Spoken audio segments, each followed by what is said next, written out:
आप देख रहे हैं भूत बंगला राहुल के साथ। मल्टीनेशनल कंपनी में ब्रांच मैनेजर की जॉब करता था मयंक।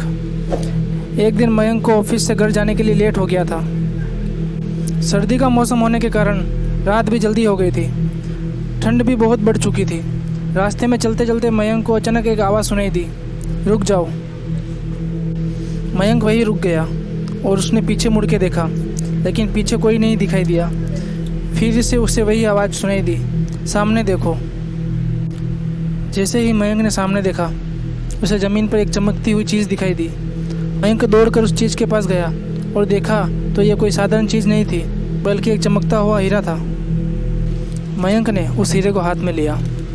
उस हीरे की चमक देख के मयंक की खुशी का ठिकाना, लेकिन मयंक को क्या पता था कि यह कोई साधारण हीरा नहीं, बल्कि एक मायावी हीरा है। अचानक उस हीरे के अंदर से आवाज़ आई, अगर तुम्हें और हीरे चाहिए तो इस ज़मीन को खोदो। इस ज़मीन के नीचे बहुत सारे हीरे हैं। मयंक खुश हो गया।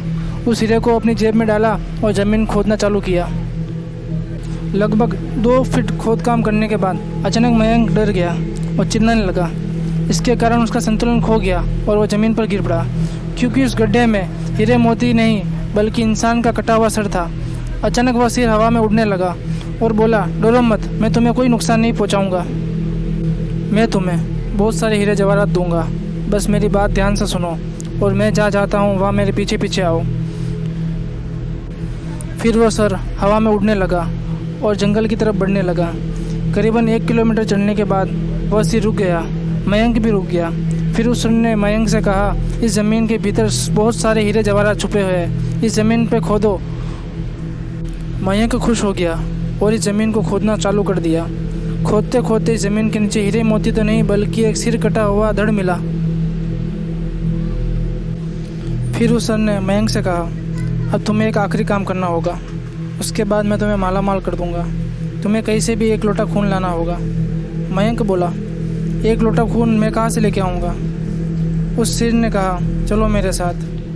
अपना चेहरा मयंक को अपने साथ थोड़ी दूर लेके गया।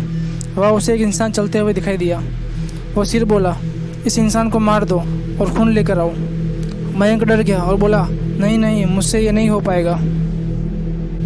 फिर उस सरकटे भूत ने कहा, अगर तुमने ये काम नहीं किया तो मैं तुम्हें बहुत बड़ी मुश्किल में डाल दूंगा, फिर तुम्हारी पूरी ज़िंदगी नर्क बन जाएगी। मयंक ने हाथ जोड़कर उससे कहा, मुझे माफ़ कर दो, अगर मैंने उसे मार दिया तो मुझे पुलिस गिरफ्तार कर देगी और जेल में जाना पड़ेगा। उस सिर ने तंत्र मंत्र की शक्ति से एक छुरी और लोटा प्रकट किया और बोला, अगर तुम मेरा काम नहीं करोगे तो मैं तुम्हारे पूरे परिवार को मौत के घाट उतार दूंगा। मयंक ने मजबूरी में आकर उस आदमी को मार डाला और उसका खून लेकर उस सिर के पास रख दिया। वो सिर खून से भरा लोटा देखकर बहुत खुश हुआ और बोला, यह खून मेरे शरीर पर डाल दो। उस सिर के कहने पर मयंक ने खून शरीर पर डाल दिया। फिर कुछ ही देर बाद वो कटा हुआ सिर उस शरीर से जुड़ गया। यह सब देखकर मयंक की हालत बहुत ख़राब होने लगी। वो उस देखकर काफ़ी डर गया था। जैसे ही वो भूत जिंदा हुआ, ज़ोर ज़ोर से हंसने लगा और उसने अपनी डरावनी आवाज़ में बोला, तुमने बहुत बड़ी गलती कर दी, मुझे फिर से जिंदा कर दिया। अब मैं तुम्हें ही नहीं बल्कि पूरे शहर को मौत के घाट उतार दूंगा। डर के मारे मयंक के मुंह से आवाज़ नहीं निकल रही थी। वो अपने जान बचाने के लिए वहाँ से दौड़ा, लेकिन उस भूत ने मयंक को जोरदार धक्का दिया और मयंक ज़मीन पर गिर गया। उस भूत ने बोला, मुझे बहुत भूख लगी है, अब मैं तुम्हारा मांस खाऊंगा। जैसे ही वो भूत मयंक को खाने के लिए आगे बढ़ा, उसका सिर फिर से कट गया। मयंक समझ नहीं पाया आखिर ये क्या हुआ। जब मयंक ने पीछे मुड़कर देखा तो वहाँ एक अघोरी बाबा खड़े थे। उस अघोरी बाबा ने कहा, जब तुम उस आदमी को मार कर उसका खून ले जा रहे थे तभी मैंने समझ लिया था कि कुछ गलत होने वाला है, इसलिए मैं तुम्हारे पीछे पीछे यहाँ तक आ गया और मैंने अपनी तंत्र मंत्र की शक्ति से उस भूत को फिर से मार दिया। अब तुम बिना फिक्र अपने घर जाओ, अब तुम पर कोई खतरा नहीं है। आज भी मयंक अगर उस बात को याद करता है तो उसकी रूह कांप जाती है। अगर ये कहानी आपको अच्छी लगी हो तो वीडियो को लाइक करें और चैनल को सब्सक्राइब करें।